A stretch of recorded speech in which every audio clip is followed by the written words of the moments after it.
We are back, and we're heading southeast.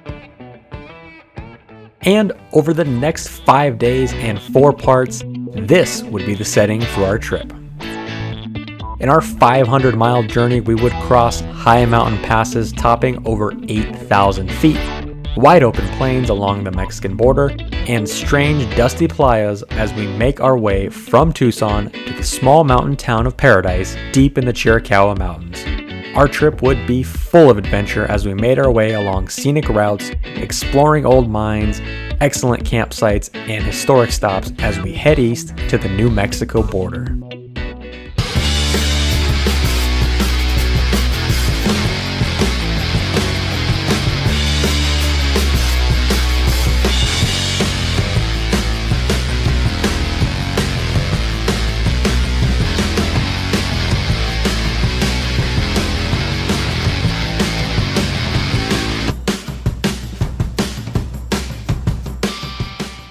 Hello everybody, and welcome to another AZ Off-Road special. I'm Scotty alongside my cousin Daniel, back again on our 5th anniversary summer trip. We are just south of Tucson near the Santa Rita Mountains, and we are heading for day 1 of this trip to Kentucky Camp. Yeah, we'll be staying at a ghost town. All that's coming up in a little bit, but I'm going to get aired down here at the start of the trail, and I want to talk about some changes to the Jeep that you may have noticed since our last trip. First and foremost, in the back, I took the trailer hitch off. You probably remember whacking that at Toro Weep. Oh yeah. A good few times. Yeah. Took that off, added a gas tank skid plate. On the inside, I've replaced these interior lights, you may have noticed. Nice. And that's about it. Oh, Alright. and the bumper. Ah, yes. The most bumper. important part, with a soon-to-be winch and some lights and recovery points. I really like that aggressive look.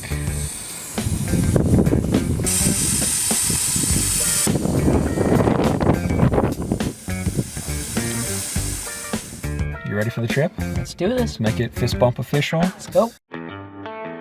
After the Jeep was aired down and ready, we headed east from the paved road just outside of Green Valley. Our first obstacle was staring us right in the face. The Santa Rita Mountains rise up over 9,500 feet at their tallest and also contain the very scenic Madera Canyon just a little ways to the south. Our path would be taking us through the scenic Box Canyon stretch in the northern end of the range. This part of Arizona is known for its scenic Sky Islands, or large mountain ranges that jut out of the otherwise flat desert floor. The rapid elevation change creates a unique and very diverse ecosystem. The trail slowly climbed as we headed east through the range. Within just a few miles, we had passed some small ranches and entered into a narrow box section.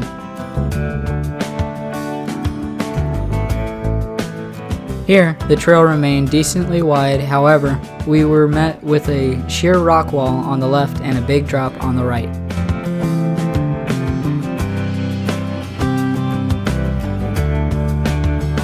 After about 10 miles, we had cleared the narrow section and the trail once again opened up as we continued through the grassy plains on the east side of the Santa Ritas.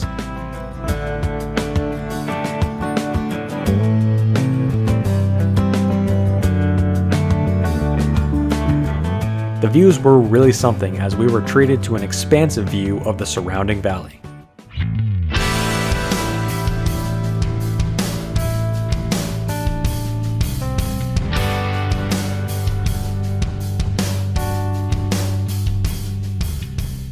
Not long after, we made a hard right turn onto Graterville Road to head south.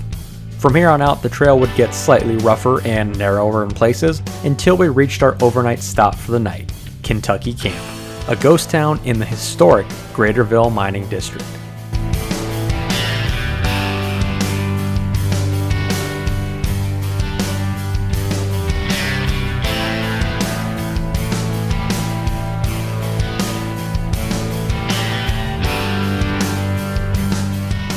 By 4 o'clock p.m., we had cleared some of the rougher stuff and headed east to reach the Kentucky Camp turnoff.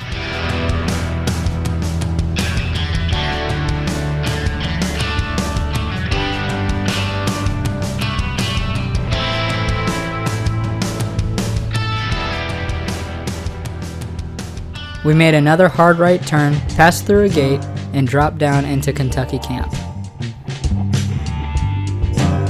Oh ho ho, I see it.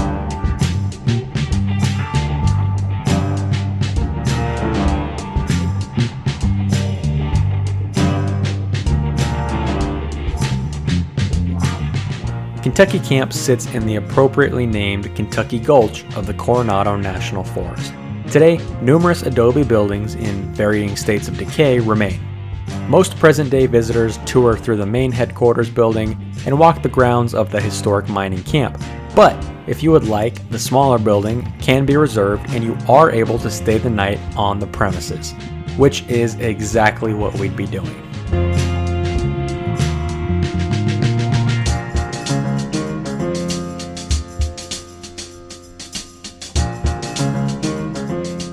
We quickly walked through the property, checking out the old buildings before opening up the cabin and unloading all of our gear for the night.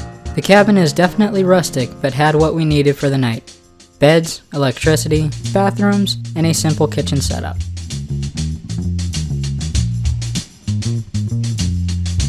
With some daylight remaining, we grabbed a quick snack, drink, and decided to tour the camp a little more. The history of Kentucky Camp begins back in 1874 when gold was first discovered here in the Santa Ritas. Early mining success was primarily through placer deposits, meaning there weren't many big, deep mines, but mostly surface deposits. Miners from all over came to the area to get in on the riches. People from back east flooded the area and named the nearby Boston and Kentucky gulches after their hometowns back east.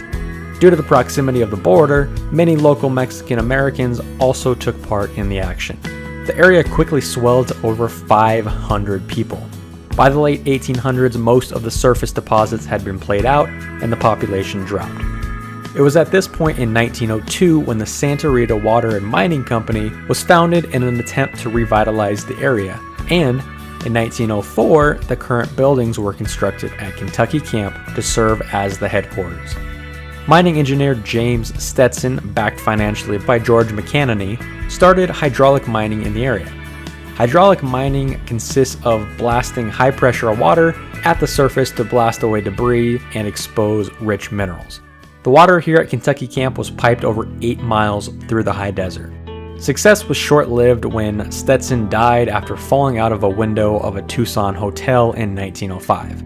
McCannany later died in 1909, and with it, so did Kentucky Camp's success.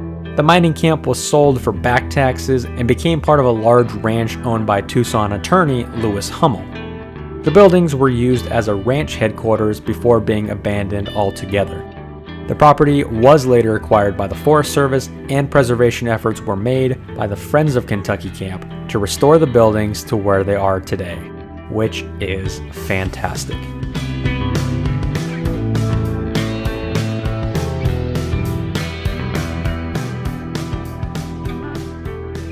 After walking around the old town site, the light was beginning to fade and it was time to start working on dinner. Tonight would be a little bit of a cheater night. Because Kentucky Camp only has a microwave and hot plate, we decided to bring some pulled pork leftovers from home for dinner.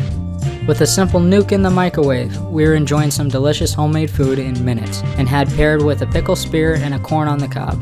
It was a pretty darn good meal.